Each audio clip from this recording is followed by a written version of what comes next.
Hello. I'm guessing you clicked on this video because you want to know about the Green Smoothie Girl detox. And so did I. And there weren't that many videos before I bought the program and I wanted to know if it was worth it. So I'm making this in the hopes that it'll help someone decide to purchase it or not. And I'll be completely transparent in that I didn't buy the full support program. I only bought the manual because I really didn't have more pressure of having to read daily emails and all the Facebook posts to read because I already am overwhelmed with that. But anyway, just the manual costs it costs about $84, I think. And I having come off the detox, it's been about 2 or 3 weeks since I finished. I would say that was totally worth it. If you don't want to watch the rest of the video, buy it, do it. It's great. So there you go. You're done. But if you want more information, I will gladly tell you all sorts of details. And if there's something I don't cover here that you are curious about or you have any questions, please ask me a question. I'm an open book, so I'd be happy to help in any way.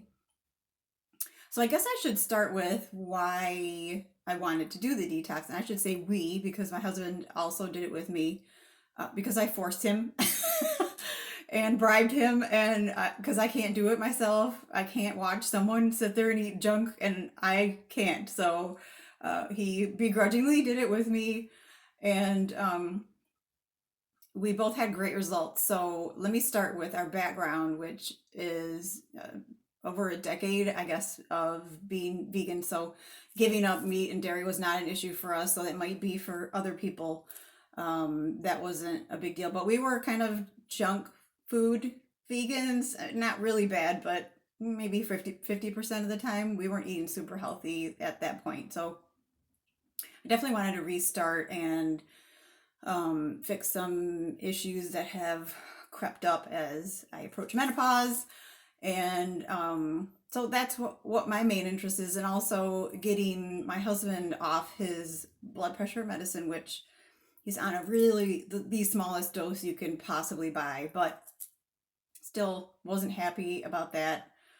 And turns out he's not on it anymore. So just 3 weeks of this detox have changed that forever, and I'll get into more of that later.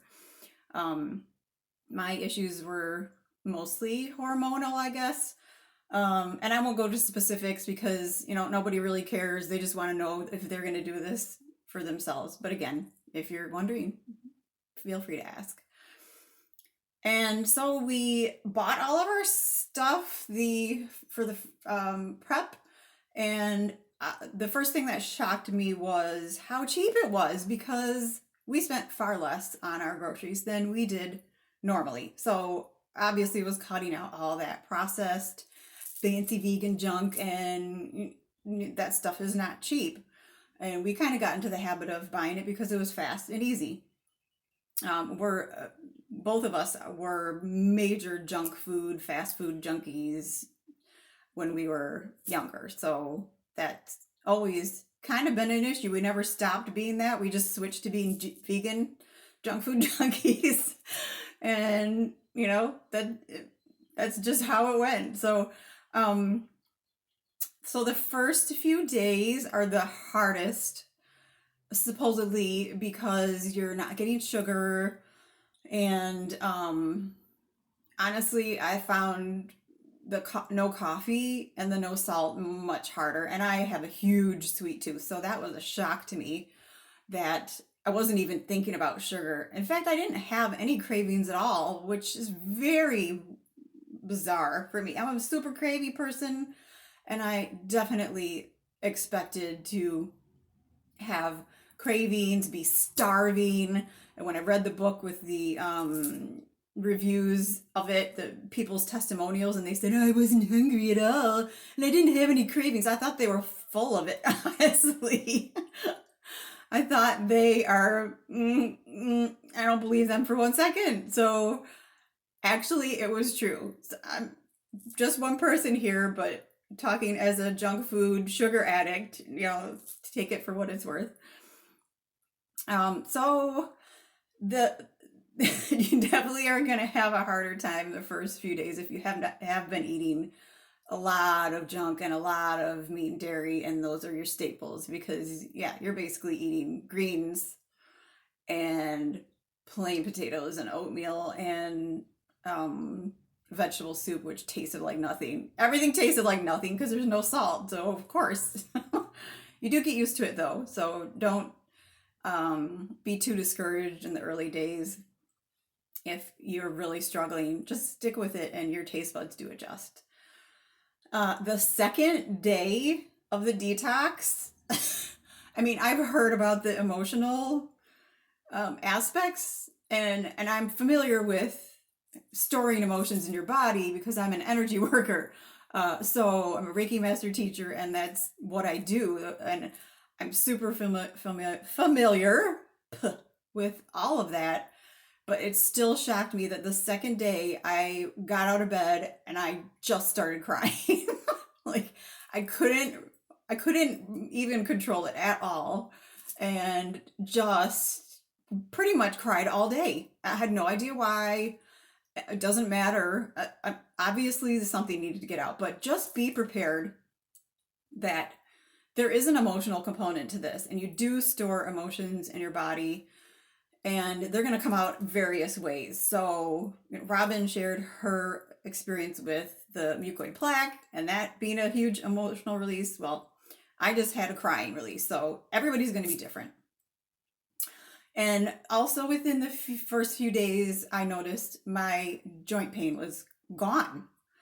I only noticed it when I came out of yoga poses, because I would hold them a long time. I do mostly yin yoga, and you hold them for minutes, 3 to 5 minutes sometimes. I would come out and my joints would just ache from readjusting themselves, I guess. And that was gone. So that was wonderful. The first week, I lost 5 pounds, which is a freaking miracle for me, because I have struggled with weight loss previously, especially since I'm nearing 50, and it would take me months to lose 5 pounds. Months. And I realized that was probably a lot of water retention and whatnot, but still, I was thrilled to see that number on the scale. I've continued to, as of today, I think I've lost 10, but I'm not even on the detox anymore. So I've been 3 weeks off. So that's great. I'm thrilled with that. I would buy the detox just for that effect alone. I also lost 2 inches off my waist. So that's huge. That's a major amount of whatever it was, bloating, who cares? It's gone. What else? So I guess I should talk about the food and how we liked it, because we actually really liked most of the food a lot, and that shocked me, except for the no salt thing. Whatever. You do get used to it, and we actually haven't added table salt back in. Especially for my husband, this is big because he was definitely a salt addict, and now he's not even adding salt to things. I'll make them just with miso, which is salty, but it's not table salt. And he doesn't add any extra salt, which is huge. So he really had a big taste bud adjustment. And the favorites, well, the hockey pucks I thought were great, even though they're not super flavorful. They're kind of like little muffin things that I felt like I was having a little treat with my green smoothie in the morning. I still make those. And the purple heaven we still make, mostly because the dressing is delicious. I decreased the garlic by 1 clove because 2 cloves of raw garlic is too much, and you will never get that taste out of your mouth. We're like trying not to chew gum because it's not on the program, but we had to chew gum and brush our teeth and then chew more gum in order to get rid of it. So I highly recommend just decrease that garlic clove to 1 and you'll be good. It's still garlicky, but it's not nearly as bad. And then the millet porridge, maybe it was just because that was one of the first things we got after coming off hardly any food at all the first week. But that was, I thought it was great with coconut milk and maple syrup and cinnamon. Blueberries, delicious. So we still make that. And then the lentil soup, which is a huge shock because, I like lentil soup and I have a favorite lentil soup recipe that I make for others and they love it too. But this lentil soup, no joke. They're not lying when they say it's everybody's favorite recipe. It's delicious. I don't know how. There's something magical in there. So definitely that's on our weekly to make list. And we keep it in the freezer just to have it on hand.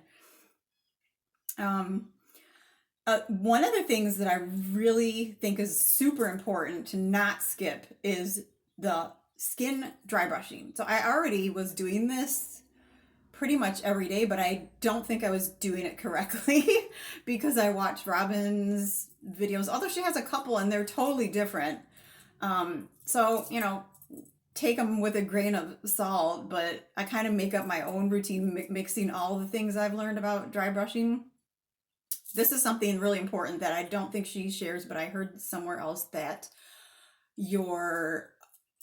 okay, let me back up.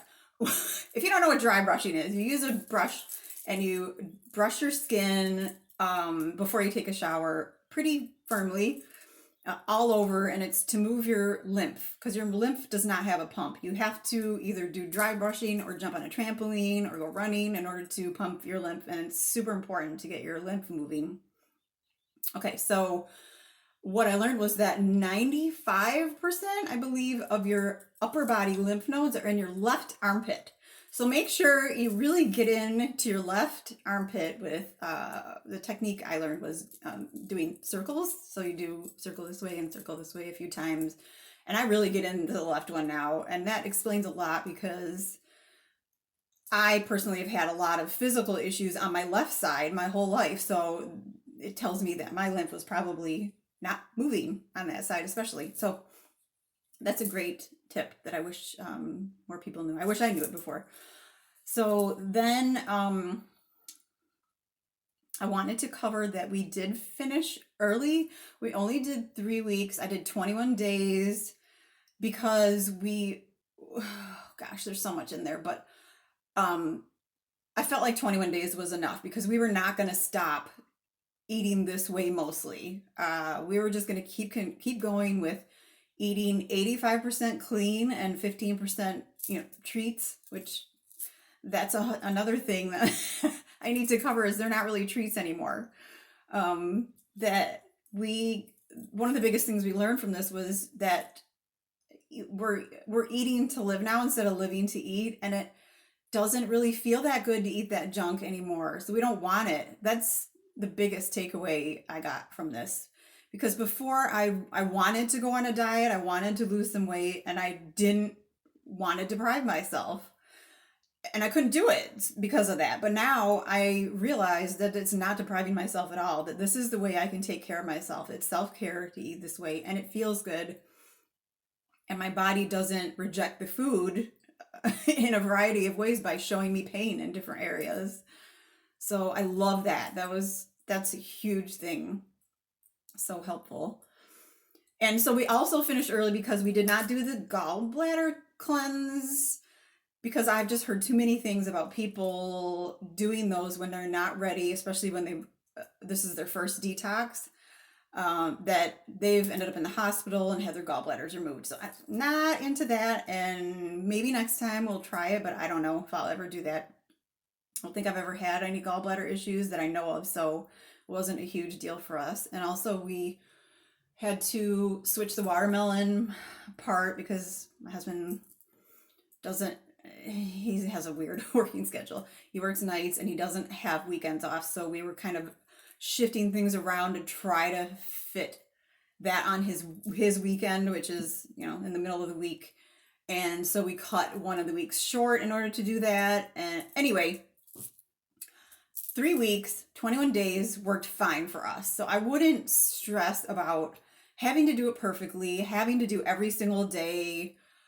Do your best, and you're going to get results. You really will, because I don't think you could not. It's such a huge change. And even for us, when we have eaten healthy in the past, we've never had results like these. We've done fruit detoxes, mostly raw to for all kinds of stuff like that. We've never changed our taste buds and the way we want to eat like this. So I definitely recommend this to anyone. And like I said, we're still eating a lot of the detox food. I still have a green smoothie every day. I crave it now. And then I try to have a salad in addition to that, and then something more filling as another meal, like bean and grain dish or something like that. Something more hearty that's going to keep you full.